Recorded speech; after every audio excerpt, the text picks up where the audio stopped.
listening to those introductory remarks about politicians and what they have to say about climate change or the environment or issues of that nature, because most of these sort of discussions start with what will governments do, what will the politicians do, where are they heading, what are they thinking. And the theme really that I want to give to you, because if you believe that and you have any real interest in these kinds of issues, and you obviously do or you wouldn't be in the room, you'd probably be a bit depressed at the moment, because if you look at this country, as has just been said, not a huge growing interest in the belief, in quotes, that those issues are important, either generally or specifically. A bit more in other parts of the world, Europe probably much more, the United States lots of talk and not too much action. So generally speaking, if you believe that politicians and governments were the people that were in control of this situation, you'd probably be a bit depressed. I don't believe that, and that's the proposition I want to put to you today. So I'm very optimistic. But there have been statements from politicians over the years that would lead to pessimism.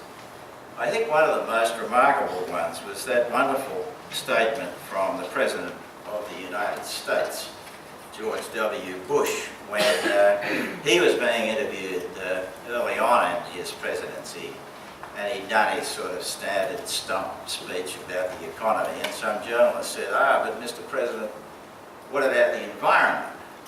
And he looked very stunned, and he said, the environment? The environment? Oh yes, he said, well, I know the human being and fish can coexist. Now there is a seminal piece of philosophy on the environment. And I have misquoted him a little because I didn't finish the quote. He actually said, I believe that the human being and fish can coexist peacefully. So in fairness, I must add that. That last word, of course, seems to indicate there had previously been some conflict between marine animals and the human beings, and that as president he would solve this conflict. So there have been strange statements like that over the years, none of course from our Prime Minister. He would not be somebody who would make any categoric statement of that nature that would dismiss these kinds of issues. In fairness to George Bush, at the end of his presidency, when he was asked what was his greatest achievement of those 8 years, he said, I would say the best moment of all was when I caught a 7.5-pound largemouth bass in my lake. So it's easy to take shots at people like that, because he made what I think was one of the greatest political statements I've ever heard, when another journalist said to him, well, you've got a lot of critics though, Mr. President. And he said, yes, they misunderestimate me. I've given a bit of political advice in my time, some years ago, to a former Prime Minister of this country, and I know how easy it is to make fun of politicians, so I'll stop making fun of George, although it is tempting to go on. In my experience, and part of my description these days is environmental activist, which is a pretty peculiar description for somebody like me to have attached to them. I'm a businessman. I've been a businessman all my life. I've run companies for 30 odd years. I've been on many public company boards. And you might say, well, how did you ever get the tag of activist? And the answer to that was simply because a couple of specific issues came along that I thought were so compelling, so obviously wrong, that you didn't need to debate the whys and wherefores of them. You either had to act on your beliefs that they were wrong and that you had a deep passion for them, or stop looking at yourself in the mirror, which I did some years ago anyway when all my hair fell out. But I just felt there was a need to do something, and the first issue that came to me in that regard was the proposal to build one of the world's largest pulp mills in Tasmania, near the Tamar River, the Gunns Pulp Mill. And I looked at that, I looked at what had happened in the political process, the fact that the state government had arbitrarily closed down the whole public hearing process on this, because they were and had been in bed with that company for many years. Gunns was a company that had probably the worst corporate reputation of just about any company in this country. The former chairman of the company is the only person still in the history of Australia ever to be jailed for attempting to bribe a politician during an election. This was not a company with a proud corporate history, and yet they were going to be entrusted with this incredibly environmentally sensitive project, and they were ignoring all of the good things that could have been done. Now, I'm a member of nothing. I'm not a member of any Green group. I've never been a member of a political party, even though I did give advice, as I say, to the former Prime Minister. But I was never a member of the party. I didn't have any access to grind other than I believe that Tasmania, and still believe, is a beautiful place that is seriously mismanaged. And that this particular project, a massive, probably the world's largest pulp mill being proposed, but if not very close to it, in a highly sensitive area. You could stand on one bank of the Tamar River, which I did during that period with Bob Brown, and look 200 metres across the river from the vineyards. We were standing in the middle of a vineyard, and that's where the pulp mill site was going to be. And the effluent from that pulp mill running into Bass Strait was going to be enormous. And pulp mills use a lot of chlorine. Some of them. This one is going to, because they have to whiten the pulp in order to make paper from it. There are some good pulp mills in the world that use very little chlorine. But this was not one of those. It was also going to use native timber and so on and so on. So I decided to do something about it. And I started off, as most people do in these issues, saying, got to go to the government. Got to go to the government. Got to deal with the politicians. That's the way to stop this. And I looked at that situation and said, well, not much point in going to the state government. They've made their position entirely clear. They've done everything they possibly can, including closing down this public hearing process. So I'm not going to waste any time going to the Premier. I'm going to deal with the federal government, which I know a bit about anyway, I said to myself. So we ran a very big campaign. Happily, there was a federal election coming up very shortly, and it was a great opportunity to get this issue on the national agenda, which everyone said wouldn't ever happen. We did get it on the national agenda. It was the biggest political issue in the country for some weeks. And I ran a campaign against the then sitting Environment Minister and against the Shadow Minister, who I called the Shadow Minister who doesn't cast a shadow. That was Peter Carroll. And we were not enormously popular with either the Environment Minister or his shadow. But we made this a very big political issue and nearly got the government to change its mind. It didn't change its mind, however, because there were two seats in Tasmania that it needed to win that election, and they were both in forestry areas. So the politics didn't work.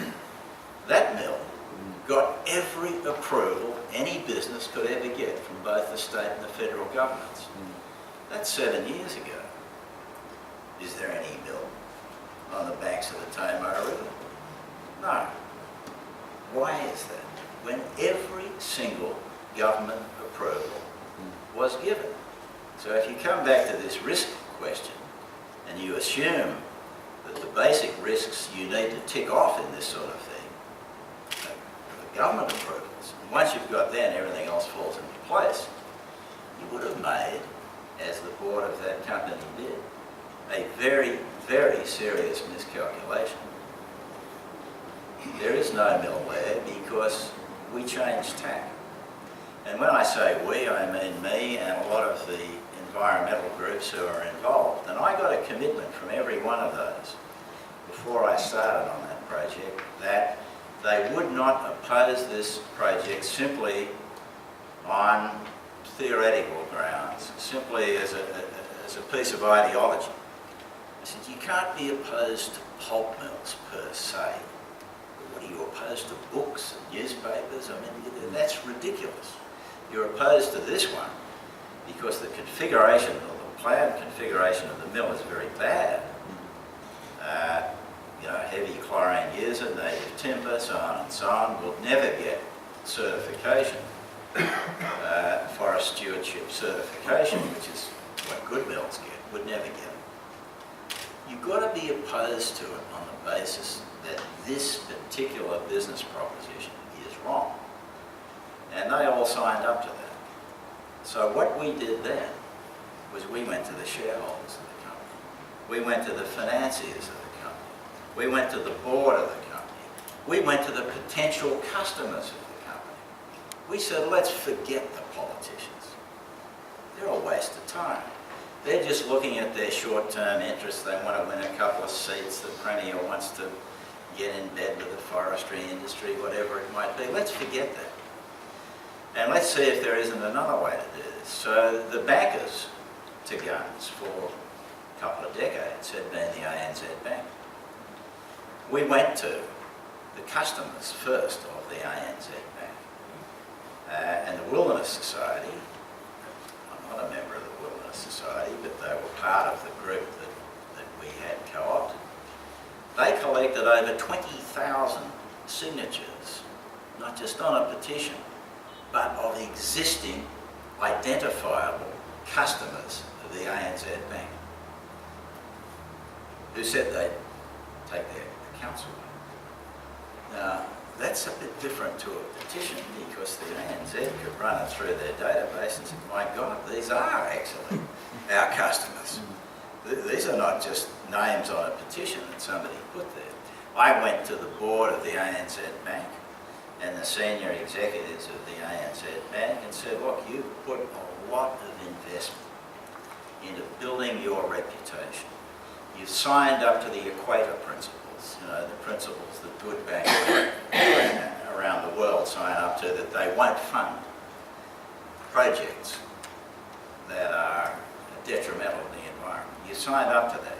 Now, strictly, those principles only apply to projects in developing countries, not in so-called developed countries, but you should apply them here. We put these kinds of propositions.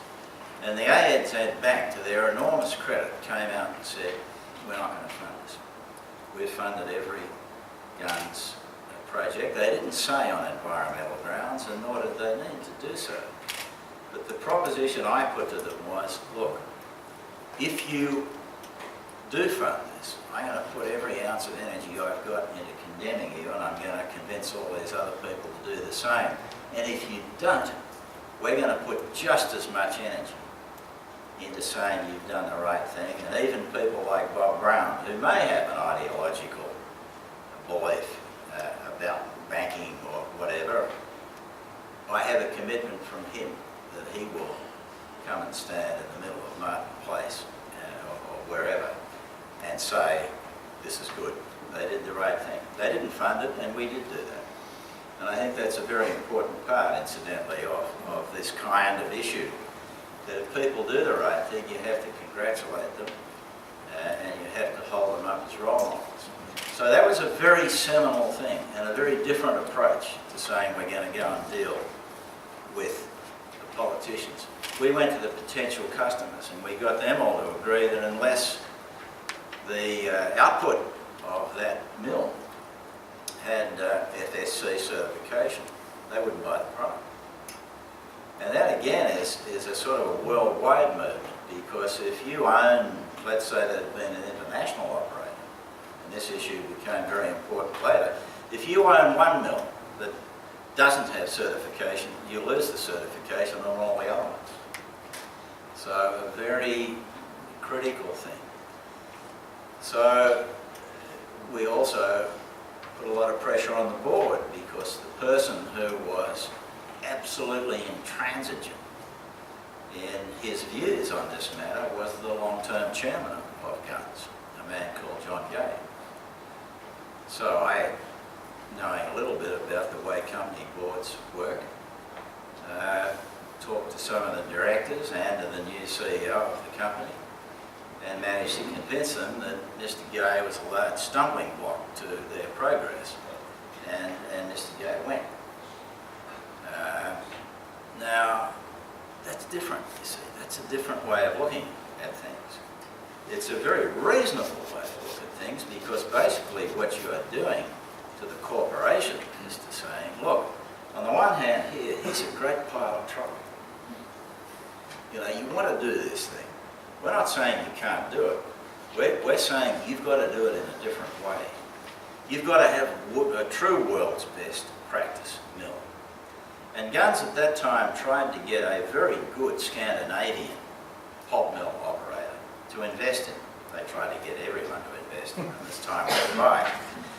And this company said, well, we would never build a mill like that. That just doesn't meet our standards, even though the Australian government's gone running around and the then minister went running around saying this is world's best practice. That company said, we wouldn't touch this. We've spent 50 years trying to build our reputation as good operators of properly configured mills. We wouldn't sully that by getting involved in a thing like this. The mill was never built. The company is in liquidation. And that is a terrible thing. All the shareholders in that company, which was the largest corporation in Tasmania, the largest forestry business in this country, lost their money. All the people lost their jobs. A shocking, shocking result, and certainly not the result I wanted. And the reason that happened is they said, we'll bulldoze our way through this. These are a ragtag group of people who have no power, and we will run over the top of them. The headquarters of Guns have been bulldozed into the ground.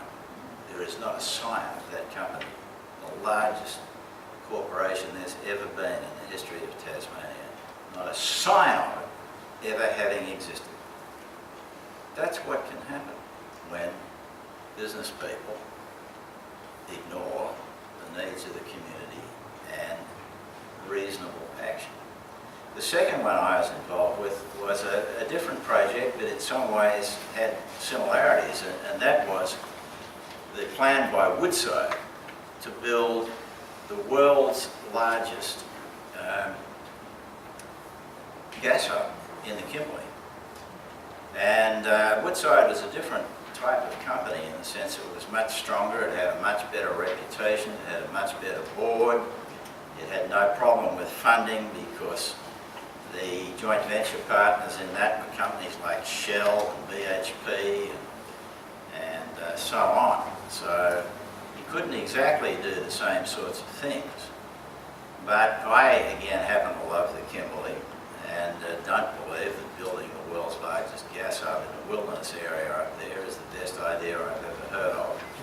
And in fairness to Woodside, nor did they, because that site had actually been selected by the state government, not by the company.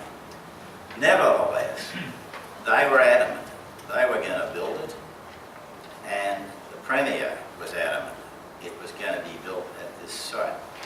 We used very similar tactics. We went to shareholders, we went to the joint venture partners. Gradually, some of them began to make statements that maybe this was not the best idea, maybe there are other things to do. And particularly Shell, who had an outstanding new technology where the platform for processing that gas could be built 200 kilometres offshore. And again, I got all the green groups to agree that if that technology was used to solve an environmental problem, a great example of technology solving one instead of creating one, that everybody had to come out and applaud. And the net result of that was that finally we got there. And of course, again, the company didn't say, well, we've decided to change our mind because of environmental pressure. What board of a company could ever do that? But nevertheless, that project will go ahead, and it'll go ahead 200 kilometres offshore using floating technology, which is a wonderful result because that was a smarter company who was intelligent enough to change its mind. Now, how do these two examples relate to the discussion that everyone here is having about climate change? Well, they relate in this sense, I believe. They say that you don't have to rely on the political process or governments to affect these things. Of course, sooner or later, with climate change issues, only the governments can pass the legislation that will make the difference. But it is pressure from people that causes that to happen. Politicians don't ever do that. Their span of vision is too short, too narrow. They don't ever do that unless they're driven to it. And you might say, well, there's a bit of apathy around at the moment, and maybe they won't get driven to it. I don't believe that's the case. Whether they'll get driven to it in a timely fashion is a concern. But I think you'll see that events begin to overtake this process. And already that's happening. Climate scientists for decades have been saying there are going to be more severe storms and more severe climate events that will affect different groups of people, and already we're beginning to see that. I think it's very unwise for anyone to try and link a particular event to that issue, incidentally. But as those things begin to change people's lives more, you will find that there will be all kinds of groups of people who will come out and put pressure on the politicians, and they will respond. Already many companies have done that. The insurance companies have changed their rating systems for where hurricanes and other severe storms are going to take place because they know, they believe in climate change. So they've changed all those ratings. A lot of the councils haven't yet responded to this, but the insurance companies have done it. So I don't think we should be in any way pessimistic. I think we should be optimistic. And I am a great believer in the fact that the power of the people always overcomes the power of the politicians. And I urge any other believers here to follow that. The power of the people always wins. Thank you very much. Fracking. Yes. And it seems that communities that are exposed to that situation have little or no power. And your speech relating to people power over political power seems to almost go in line with that concept. Could you elaborate on that, or could you offer your opinion? Thank you. Yeah, it's an issue I've been desperately trying to stay away from because what's happened to me is so far I'm batting 100%. I've only been involved in 2. All sorts of other people have come along and said, can you either give us a bit of advice or get involved in these things, and particularly the people who have come along are the people who are involved in that issue. And I have given a bit of strategic advice on it, which mainly has said, look, with these things and with any communication, you have to pick one simple line of attack that people can understand. And the simple line of attack with those issues is safety. Safety of water, safety of food. It's not a matter for the people in the local community. I'm now saying this is what your message should be. Not a matter for the people in the local community to prove that this particular process is unsafe. It's like a drug company wanting to market a new drug. You can't market it until you get all the relevant approvals. You know, in the United States here, or anywhere in Europe, you can't just go out and put a new drug onto the market. You have to prove, the company, the corporation, that this is safe, that it will not harmfully harmfully impact people before you can market it. I said, you've got to apply that thinking to processes of this kind. Because if in fact the chemicals that are used in that process get into the water table, I don't know whether they do or not, but if they do, and they compromise the water supply, if that can then affect the crops that are grown in that area, then that is a major issue, the safety of water and food. And it is not the responsibility of citizens to prove it's unsafe. It's the responsibility of the corporations to prove it is safe before they're allowed to start. And I actually believe that, personally, to be very true. You say in your question that thus far people involved in that issue have not been able to get much traction. I think that's only partly true. In New South Wales, they have got some traction. There have been, I'm not sure whether the law has come in as yet, but certainly I think the Premier is committed to it, that farmers will have some rights to stop mining companies coming onto their properties without the approval of the farmer. I'm not quite clear where that's got to, but there has certainly been a lot of discussion about it. And I think they have made some impact. New South Wales is the only state I'm much aware of in that regard, but also the big criticism has been that most of these companies are $2 companies.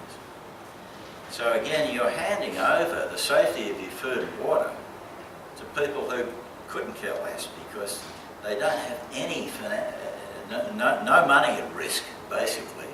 The corporation goes bust, well, so what?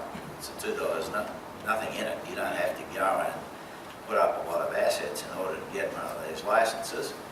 And of course, the other thing that's come into play is the highly entertaining ICAC hearings currently going on in New South Wales, where the OB family are playing a number of different roles. Sort of like the Kardashians, but more worrying, I think it's fair to say. So, look, you're right, these things are really hard. They are difficult. By saying the power of the people, I don't mean that just exists as something that's easy to harness. It's tough. And if you decide to do it, as I can attest, you cop a lot of flack and a fair bit of personal nastiness as well. So it's not easy for people to do, but I think they are getting a little bit of traction on that issue. One more question?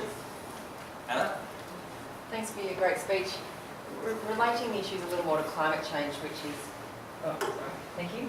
I'm interested in how we might apply the lessons of your speech to the climate change issue, which is obviously a global problem where the impact is far less local than polluting of the Tamar or even polluting of the northern New South Wales water table. So we find in our work a lot of companies can conduct the issue by saying, well, if I deny my shareholders the revenue from this production, it'll happen somewhere else. You know, there's that classic argument of shifting. And I wondered, would you still advise to go company by company, sort of coal mine by coal mine, the way they are in the US at the moment, in the hope that eventually others will fear to tread there? Or is there a different approach needed? Yeah, no, I think there is a different approach needed. And I'm not really a person who believes in just negative issues all the time. You know, finding examples of people who do the wrong thing. I think it's great to find examples of people who do the right thing. I think that's much more powerful, much more compelling. I was talking to the head of a big resources company in Australia recently who came across a function room to speak to me, and I thought, oh, here we go again, I'm going to cop another thrashing. But in fact, he said to me, A, I really admire what you've done, and B, we are doing it. I said, I don't understand, what do you mean? He said, well, and this comes back to the risk question that that I think you raised in your opening remarks. He said, we have considered this from every angle, and we believe it is simply too big a risk for us to go and invest billions of dollars in one of these sorts of projects if we know we're going to get massive opposition, because it is increasingly difficult for us to assess how effective that opposition will be. And we don't invest billions of dollars in anything if we can't accurately assess the risks. So he said our approach now is we don't even want to go to the government and get the permit until we've got the social licence. We don't want the government licence until we've got the social licence. In fact, we'll say to people, listen, if you're not going to be with us, he's not every single person, of course, that would be ridiculous, but all the reasonable people deal with, no, but look, there are a lot of crazy people in some of the environment movements. Of course there are people laughing over that. Of course there are, as there are lots of crazy people in the Liberal Party and the Labor Party as well, I might add, the Greens and every other part of society. But there are also a lot of thoughtful, reasonable people. So if people are saying, here's this project, you can figure this another way. You take this, maybe it'll cost you a bit more at first. Although, funnily enough, an example in the Kimberley, the shareholders are going to do much, much better out of that gas hub being built 200 kilometres offshore than they ever would have done if it had been a land-based project. But putting that to one side, if you can find people who are prepared to take that approach, and there are some, and then give them some kind of incentive, whatever it may be, whether it's a government incentive, whether it's an agreement from all of the people who might oppose them, signed up saying, listen, you do it this way, we're with you. We're taking the risk out of it for you. That kind of approach, to me, is much more effective than going around finding examples of people who break the law or who carry out their business in a very bad way. And the other thing that I use with companies is this. Incidentally, it's not right to say, as many directors think, our number one or our sole responsibility is to the shareholders of that company. That is not what the Corporations Act says, as a matter of fact. What it says is directors have a prime responsibility to the company and its well-being. And the company, yes, the shareholders are a big part, so are the customers, so are the employees, so is the community. So any director who really understands his or her responsibilities knows that they have to meet all of those responsibilities before the shareholders get $1 of profit. After they've been met, the shareholders get every dollar of profit.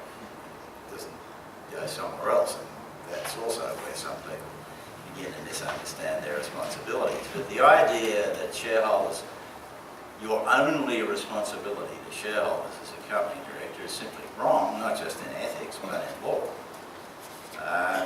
So the other thing is this: if you look at a company that's got, let's say, $1 billion worth of revenue, $100 million worth of profit, but a bad reputation, either corporately or with its brands. You look at a company that's got $1 billion worth of revenue, $100 million worth of profit, it has a great corporate reputation, strong brands.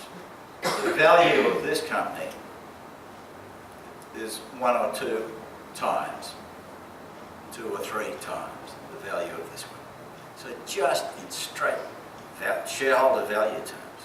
And the evidence for that is that's not just me saying that. There's any number of Harvard studies and other things on it if you want to look at it.